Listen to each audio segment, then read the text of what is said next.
Bile duct cancer is a form of cancer that doesn't get enough attention, but we're going to shine a light on the story of bile duct cancer survivorship.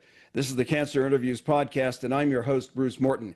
Cholangiocarcinoma is a rare form of bile duct cancer. It has taken 2 types of chemotherapy, but our guest has survived, and we are so glad he's with us. He is Luke Mutter of Lake Bluff, Illinois, and now is the time to hear his story. So, Luke, welcome to Cancer Interviews. Oh, thank you, Bruce. Pleasure to be here. And first off, we just want to know a little bit more about you. If you would, tell us a bit about where you're from, what you've done for work, and what you like to do for fun.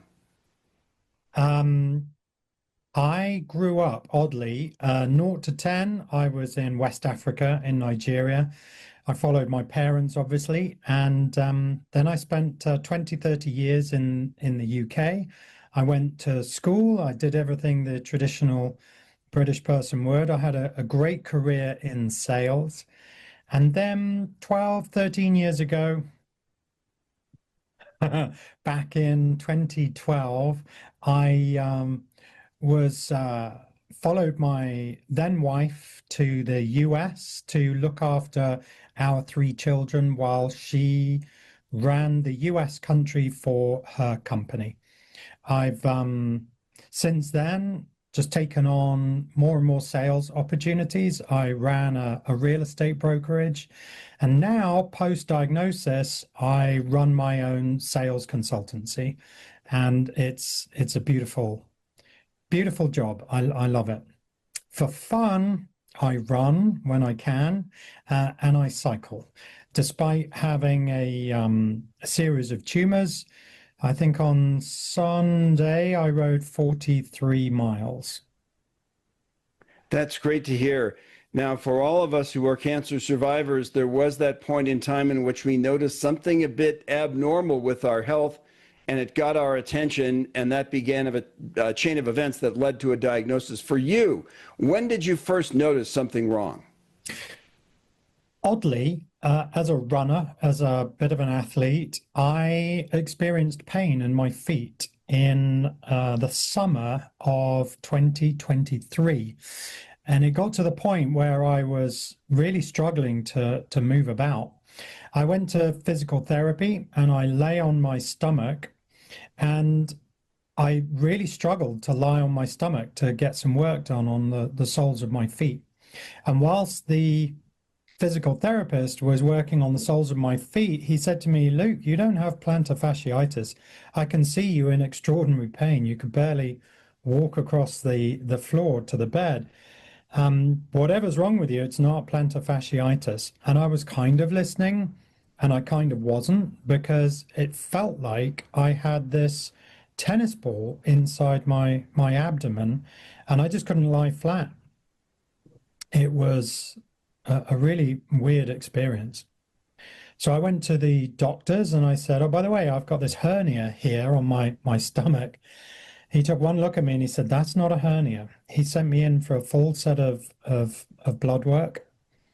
And he said, if things progress, if you continue not to feel well, go to the ER. You've got a scan next Thursday. And it was a Friday night. It was in September, early September. And I said to my wife, "I really don't feel well." And he did say, "Go to the ER." So we went to the ER, and at 4 a.m, I was staring at a CT scan of a 14-centimeter tumor in my liver. And it turned out that it wasn't plantar fasciitis at all.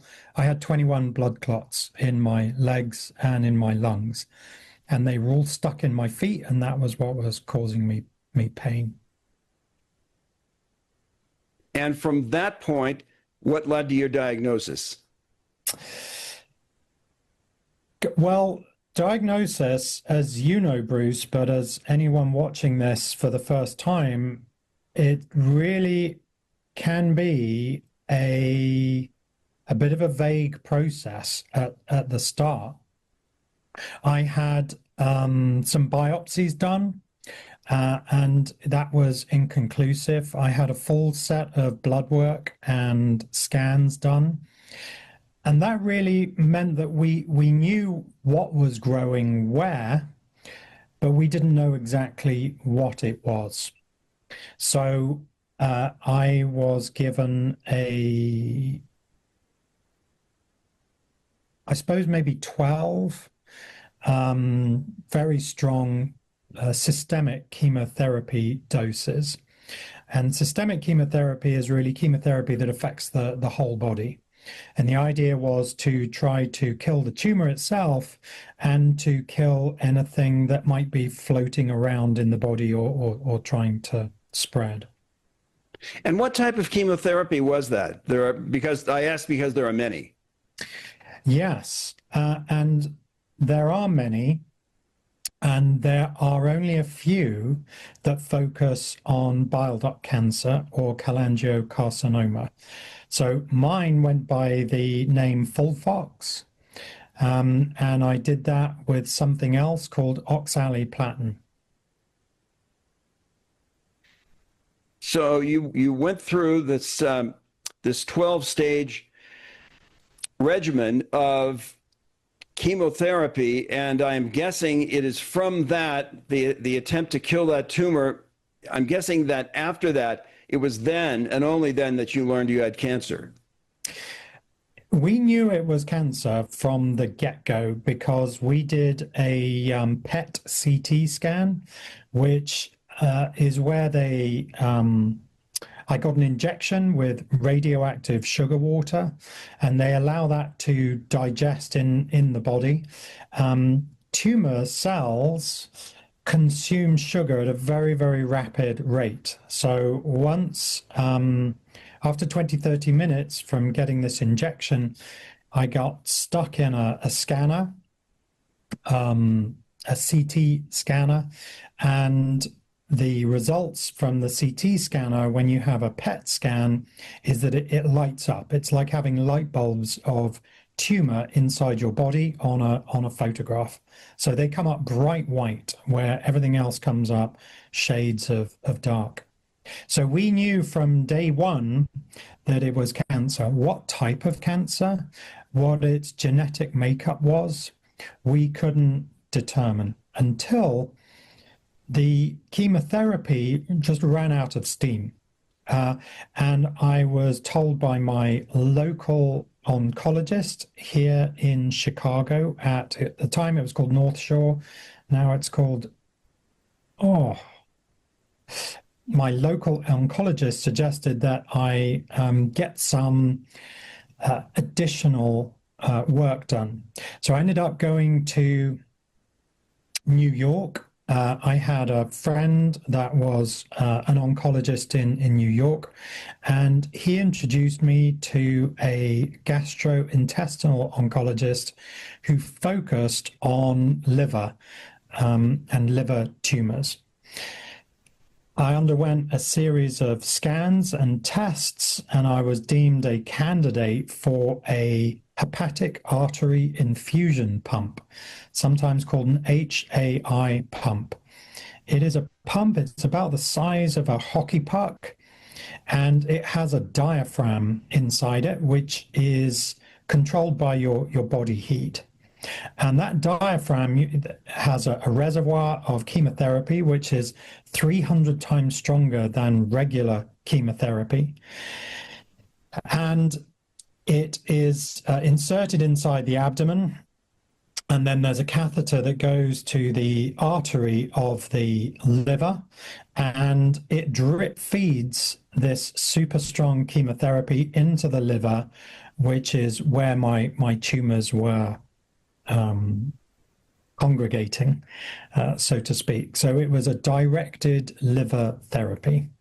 And it isn't really a pump. The diaphragm contracts to squeeze out chemotherapy and deliver it in a manageable fashion. While I was there in New York, am I allowed to, can I mention the name of the facility, or you'd rather not, Bruce? Sorry. Oh, go right ahead. So I was at Memorial Sloan Kettering, and they have a clever way of identifying the genetic makeup of the tumor. And the genetic makeup of the tumor indicated that it was a cholangiocarcinoma. It originated in the bile duct and it had spread through the liver. Something else that was interesting was there was a protein on the genetic makeup on the tumor cells called HER2 positive, HERS number 2 with a plus sign. And that is very common in breast cancer. And so from then on, I was given a breast cancer treatment. My chemo brains just kicked in. Trastuzumab is what it's called. And trastuzumab seals off the hook, which makes up the HER2 positive feature. And that hook is what enables the tumor to grow and to spread and to connect onto other organs. So this seals its ability to connect, and it trastuzumab sends signals to my own body that this is a cell that needs to be destroyed, that it's an alien cell. So it's a very clever treatment strategy. So that's when I knew it was bile duct cancer after 3 months, and that was when I knew it was HER2 positive. By the way, we hope you will find time to like and subscribe to our channel. And if you click on the bell icon, that way you'll be notified the next time we post an interview. We also want to remind you that on Cancer Interviews, we are not distributors of medical advice. If you seek medical advice, please contact a licensed healthcare professional. Now, so far, Luke, you have talked about the various steps that led to your diagnosis. What you haven't mentioned is the emotional and mental piece in all of this. We know already that learning that you've been diagnosed with cancer is a horrific day. That much we know. But how people deal with it, how they handle it, differs from person to person. Once you found out this news, first off, that you had a type of cancer, but then that you had bile duct cancer, and specifically that you had cholangiocarcinoma, how did you handle that? That was a tough one, Bruce. I'm not going to lie. That was a tough one. My wife and I made. I don't know if any of Bruce. Have you ever seen an angel in real life? In real life, no. Any of our audience have seen an angel. I met one about 10 years ago, in 2015, and I was fortunate enough, she agreed to be my wife just 2 months before my diagnosis. And so that was our wedding gift, was a 14 centimeter tumor in my liver. Honestly, Bruce, I don't think I'd have reacted the same way if I didn't know my wife. We agreed that we wouldn't try to outlearn the oncology teams at the 3 hospitals that I've been treated at. As far as I was concerned, I was just going to buckle in and I was along for the ride. The only 4 things that I could do to help my healthcare provider teams was to focus on what I call my meds, MEDS, my mindset, my exercise, my diet, and my sleep. So sleep is my superpower. I'm determined to get 8 to 9 hours a day, whether that's by myself or assisted with some kind of assistance. My diet, I changed. I tried to move myself towards a more of a holistic, protein-rich, carbohydrate and sugar-low diet, something that was balanced and nutritious, full of fiber, and allowed me to manage all of the side effects of chemotherapy. Exercise, I walked every day, even if I'd had chemotherapy and I was vomiting and gagging along the way. I made sure that I was outdoors and got fresh air. But I think, Bruce, to your point, my mindset was one that I had to master. I was determined not to succumb to some kind of victim mentality. I was determined that this was going to build me and make me a stronger person. And I've got to say, this diagnosis has been one of the best things that has ever happened to me from that perspective. Because when I can taste food, it just tastes amazing. When I can smell flowers, when I can see blue sunshine, when I can make people laugh and smile, when I have engaging conversations with my wife, my children, my friends, it brings so much fulfillment and so much satisfaction. Whereas before, I just took it all for granted. I have to ask this, although I think I already know the answer to this yes/no question. Either way, I still want to hear your answer because this is about your journey. But one thing that we hear from those diagnosed with rare cancers is that as if cancer isn't bad enough, there is another degree of difficulty that comes with finding a good qualified care team. North Shore, Memorial Sloan Kettering, that's the big leagues of cancer care. Against that backdrop, were you able to find a care team that you felt good about? I've been so lucky with this whole process. Cholangiocarcinoma has a 5-year survival rate of between 3 and 7%. At best, you get 30% with a liver cancer. I'm here 2 years in, and strictly speaking, I should have expired about 20 months ago. I've been so lucky that the very first oncologist I met was a gastrointestinal focused oncologist. And he said to me, Luke, if this has come from the lungs or if it's come from somewhere else in your body, I'm going to hand you off to a colleague. And I've just been blessed that I've gone from a GI specialist to liver specialist to bile duct specialist to I had some surgery, which we abandoned in April of 2025. And that surgeon spoke at cholangiocarcinoma conferences. So I have been truly blessed with finding the right people to work with me. Truly blessed. And in that connection, I would like to talk about another source of support for you, an external source away from your four walls, and that is the Cholangiocarcinoma Foundation. If you would, Luke, tell us about what the foundation has done for you and what it can do for others.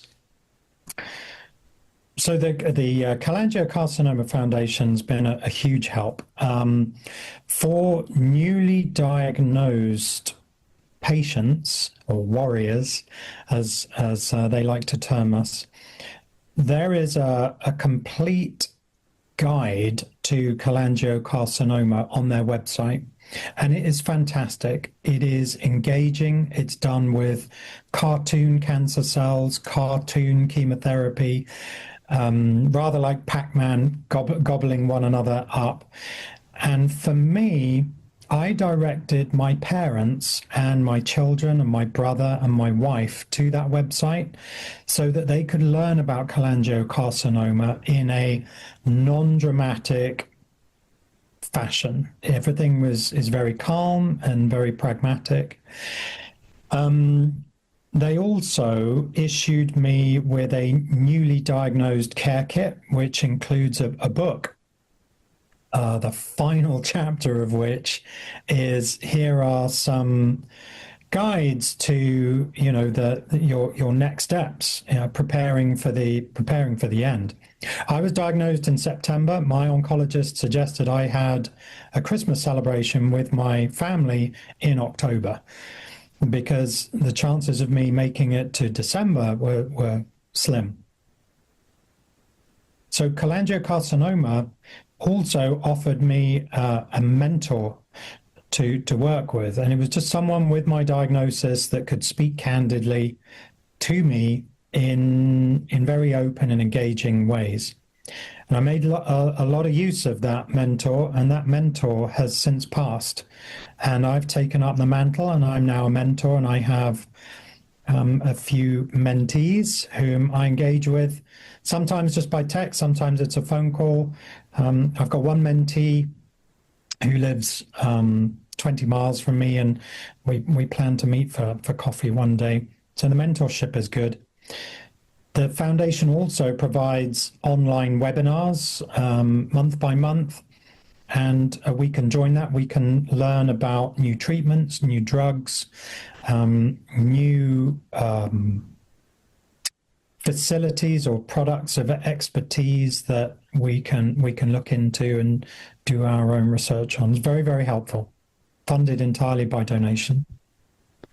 Luke, and the website that you referenced has kind of a long name. It's just one big long word, but it's www.cholangiocarcinomafoundation.org. cholangiocarcinomafoundation.org.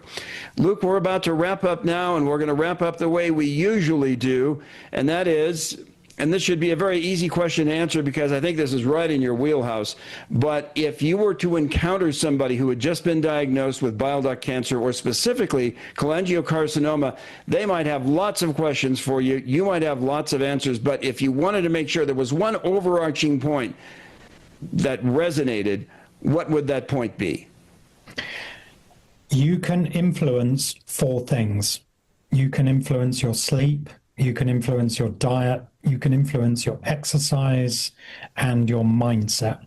Those 4 things are all within your control. And whatever your budget is, whatever your circumstances are, you can pull levers to make sure that you excel at all 4 of those things. And for me, it wasn't about outlearning my oncology team. It was about being the best possible participant so that they could give me the therapies and the treatments that they felt I needed. I trusted them, and I just rolled with all the punches. Excellent. Our guest is Luke Mutter of Lake Bluff, Illinois, and Luke has told us a great story in terms of his journey, but also what he does to continue in that path, and that's advice that can apply to anybody with a cancer diagnosis, or really anybody who hasn't been diagnosed with cancer. So Luke, thanks so much for a wealth of information, a wealth of advice that can be of help to many people. Luke, thanks so much for being with us on Cancer Interviews. It was my pleasure, Bruce. Thank you for having me. And we want to remind you, as we always do when we conclude, that if you are on a cancer journey, you are not alone. There are individuals out there like Luke Mutter. There are organizations like the Cholangiocarcinoma Foundation that can be of help to ease that cancer journey, whether it's for you or a loved one. So until next time, we'll see you on down the road.